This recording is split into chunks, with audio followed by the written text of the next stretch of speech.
गुनाह और गलती में समझे भेद। राम एक सद्विचारों वाला युवा व्यक्ति है। वह एक आकर्षक व्यक्तित्व का भी मालिक है। ईमानदारी, साहस, सादगी, स्पष्टवादिता उसके गुण हैं, लेकिन इन सब के बीच वह कुछ हद तक स्वहितैषी एवं अहंकारी है। उसको अहंकार भी है। राम को समुद्री जीवन से बहुत लगाव है, इसलिए वह अपना कैरियर एक नाविक के रूप में चुनता है। कुशल नाविक होने के कारण जल्दी उसका प्रमोशन होता है और व्यापारिक जहाज में अफसर के तौर पर नियुक्त किया जाता है। समुद्री नाविक वह होता है जो समुद्र में चलने वाले जहाज़ों को चलाता है या उसमें अफसर होता है। उन्हें समुद्री नाविक या जहाज का अफसर कहा जाता है। एक बार राम जहाज का लीडर चुना जाता है, जिसमें अन्य अफसरों के साथ 800 यात्री हैं। अचानक ही समुद्र में तूफान आता है और इधर उधर भागने लगते हैं। सबको अपनी अपनी जान बचाने की चिंता लगी रहती है। उनमें भी एक राम होता है, इसको भी अपनी जान बचाने की चिंता लगी रहती है।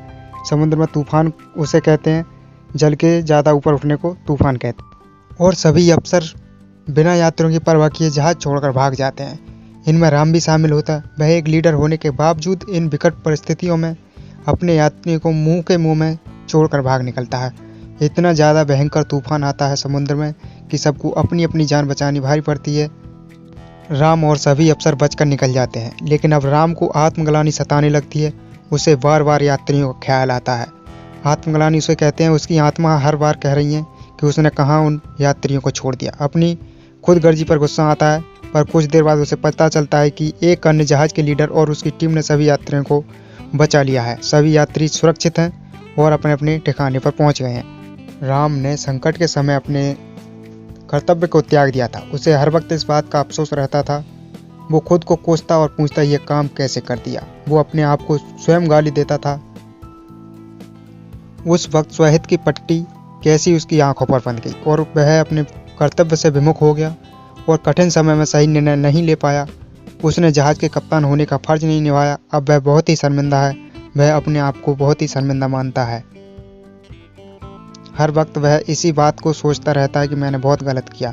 राम पर मुकदमा चलाया गया। जज जानना चाहते थे कि उसने ऐसा क्यों किया, क्यों अपने कर्तव्य का निर्वाह नहीं किया, कप्तान होकर क्यों यात्रियों को मरने के लिए छोड़ दिया। सभी यात्री बहुत परेशान थे और उनको छोड़कर वह जहाज से भाग गया था। राम को छिपाना नहीं चाहता था, लेकिन अपनी सफाई देने में भी असमर्थ था।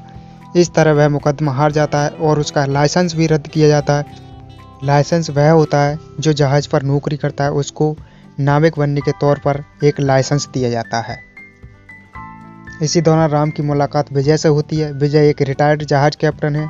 विजय राम की बहुत मदद करता है, क्योंकि वह उसकी परिस्थिति एवं मन स्थिति को अच्छी तरह समझता है। विजय एक वह आदमी है जो जहाज पर नौकरी करके छोड़ चुका है। वह जहाज का कैप्टन था। राम की मानसिक स्थिति ठीक नहीं है। वह अपने जिस जीवन से प्रेम करता था, अब वह जीवन उसके पास नहीं था। राम अपने ही सवालों में गुम होता जा रहा था। विजय उसे इस स्थिति से बाहर निकालना चाहता था। वह उसे मानसिक तनाव से बाहर करने की बहुत कोशिश करता रहता था, लेकिन राम अभी भी उसी बात को याद कर रहा था। अचानक ही एक दिन राम को उसके बचपन का दोस्त आदर्श मिलने आता है। विजय ने उसे राम के बारे में सब कुछ बताता है। अब वे दोनों मिलकर राम की मदद करते हैं। आदर्श राम को उसके शहर ले जाने को कहता है, जिस पर विजय भी अपनी हामी देता है। विजय भी कहता है हाँ कि इसे शहर ले चलते हैं। आदर्श राम को उसके शहर ले जाता है, उसे पुरानी याद दिलाता है और उसे जीवन के प्रति अपनी उदासीनता को ख़त्म करने के लिए प्रेरित करता है। राम अभी भी उस बात को भूल नहीं पा रहा था। वो उसे ही याद करता जा रहा था। आदर्श उसी शहर में राम की नौकरी लगवाता है। उस शहर के लोग भले और मिलनसार हैं। राम धीरे धीरे अपने आप को उस शहर के अनुरूप ढाल लेता है और वह उस शहर का दार्शनिक मार्गदर्शक बन जाता है और उस शहर में रहन सहन करने लगता है। उसको अपने रूप में ढाल लेता है। राम के पड़ोस में एक मिस्टर जोसेफ की फैमिली रहती है। उनकी एक बेटी है साबिना, जिससे राम को प्यार हो जाता है। लेकिन मिस्टर जोसेफ राम को पसंद नहीं करते हैं और वे शादी के लिए राजी नहीं होते हैं। वे अपनी लड़की की शादी कहीं और अंत करना चाहते हैं और राम उसको पसंद करता है। मिस्टर जोसेफ कहते हैं कि राम को रास्ते से हटा दिया जाए और इसी कारण मिस्टर जोसेफ जॉन के साथ मिलकर राम को मारने का षड्यंत्र रचते हैं। और ये सब बातें साबिना सुन लेती है और इसके बारे में राम को बताती है। वो राम से जाकर कहती है कि मेरे पिताजी और उसके दोस्त आपको मारना चाहते हैं, वो तुमको ख़त्म कर देंगे। लेकिन राम इस बात को गंभीरता से नहीं लेता और कहता है कि कोई भी पिता अपनी बेटी के प्रेमी के साथ ऐसा व्यवहार नहीं कर सकता, किसी की जान नहीं ले सकता, इतना आसान काम नहीं है।